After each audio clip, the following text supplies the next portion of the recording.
I'm Durante. I'm a music producer and DJ. I live in Los Angeles and I've been producing music for the last 15 years. So I've been into music my entire life. I actually just recently went home and started watching some home videos, and I saw some videos of me like 5, 6 years old running around the house and just listening to music, and then always going back to the stereo and just like getting really close to it. And I even remember I was looking at the stereo because I was like, how is this making this sound? Are there people in there? I had no idea. I was so fascinated by it.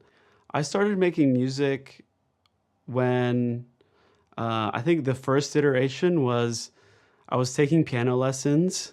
I would just, instead of practicing the songs that I was meant to practice, I would go home and I would just, jam new ideas and songs and things. And I would go back to the lessons and my teacher would get really mad and be like, you haven't practiced at all. And then my parents were like, what? Like, he's been playing all week. Like, how has he not been practicing? I've just been kind of jamming my own stuff. And then, as soon as I got my hands on a computer that could run a DAW, I've just been working on that ever since. So that happened when I was 14. I'm 29 now. Slowly but surely, I just learned the ways and I've just been self-taught this whole time. And luckily, I've had people show me the ropes along the way. But yeah, it's been quite the journey. My inspiration for music really stems from being from Italy. And I moved to America when I was 5, but my whole family is based in Italy still. And so we'd go back every couple of years. And I think when I was 14 or 15, my cousins gave me some music. They gave me a Cocoon compilation, which is, Sven Väth, his label, and then some Aphex Twin and things like that. And at the time, I didn't really understand it, but I would listen to it a lot. And I think it really shaped the music that I make. And a lot of my inspiration is really drawn from these early minimal house and techno records from back in the day. I'd been making music for some time, and then I went to college. And when I went to college, I started going to nightclubs and bars. I think that's when I was really captivated by the DJ element of music. And there was this one bar I went to called Spank, and they did a party called Neon Liger every Saturday. I went and introduced myself to the DJ, and I was like, "Hey, I really like music. I make music. Maybe we could do something." And they were kind of like, "Oh, maybe." And then I started just kind of like putting out music on SoundCloud, and they're like, "Oh, that's the guy that." And they're like, "Oh, like you should come play our party." And I was like, "Okay." And I like tried it out, and then like slowly but surely, I learned the ropes from DJing from the guy who owned the club VJ, and he really taught me how to DJ. And like I was opening rooms every time, and I like really cut my teeth just like opening. And I feel like that really helped me become a good DJ, because any good DJ can play a room, but to be a great DJ, you have to be able to play at any time. And I think having that consistency and doing it over and over really helped me to become the DJ I am today. My first show, I didn't even play on CDJs. I used a controller, like some 16 pad controller to cue things, and I had Tractor on a computer, and I really had no idea what I was doing. All I knew was that I wanted to play music for people. Fast forward 10 odd years to last week, I was opening for DiIplo at ATV and Space Park in Miami for Miami Music Week, and that was amazing. Really good times. I think, I'm still the same person that I was back in the day, but now I'm just a little more softer on the edges. I can, get it just right.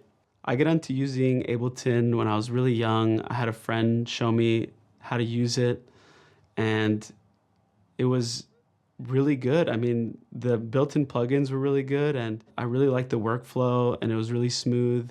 So I've just been using it ever since, and I've just been getting more quick and faster at using it. I usually start a song by just having a pad going, and then I'll have some sort of rhythmic melodic element, and then I'll build some drums around it and kind of get a groove going. And then from there, just wherever I feel the song needs to go. The song is kind of like, I kind of view it as, I'm have this marble block in front of me, and I'm just chiseling away slowly but surely, and eventually, we'll get something fine-tuned. My hardware setup right now is this Super 6. I use the grandmother and the Peak. I have my mini log. I use the Big Sky reverb. Then just random outboard effects like some distortions, anything I can get my hands on, just to create something original and fresh. And yeah, I think that's the basis, and I use that for all of the sounds. And then everything else, the drums are usually all samples. I have an HPD hand sonic, which I use to play some drums sometimes. Yeah, that's it. Just recently, I got a laptop, and I got everything on it now. So that's really exciting because now I'm on an airplane, and, flight from LA to New York is 5 hours. So that's like a whole studio day, basically. I get to spend the whole time making music, and it's been so fun being able to work on the road again. When I work with vocalists, it's always different. When I worked with Hana on our EPs with Anjunadeep, we got to work in the same room for the first one, which was amazing. And then for the second EP, it was in lockdown, so we worked over the air or online, and that was really special in its own way. And I think the vocals came out a certain way because of that. And I think there's magic to be said for both of them. And then also, I'll just be sent vocals sometimes, and I don't have to do much to it, which is really nice. I love that. And so it really just depends. Either way, I think there's always great parts about working in the room with the vocalist or just having been sent the vocals. For example, when I worked on Forget About Me, DiIplo sent me an idea a few years back, and I kind of just worked on it and sent it back to him.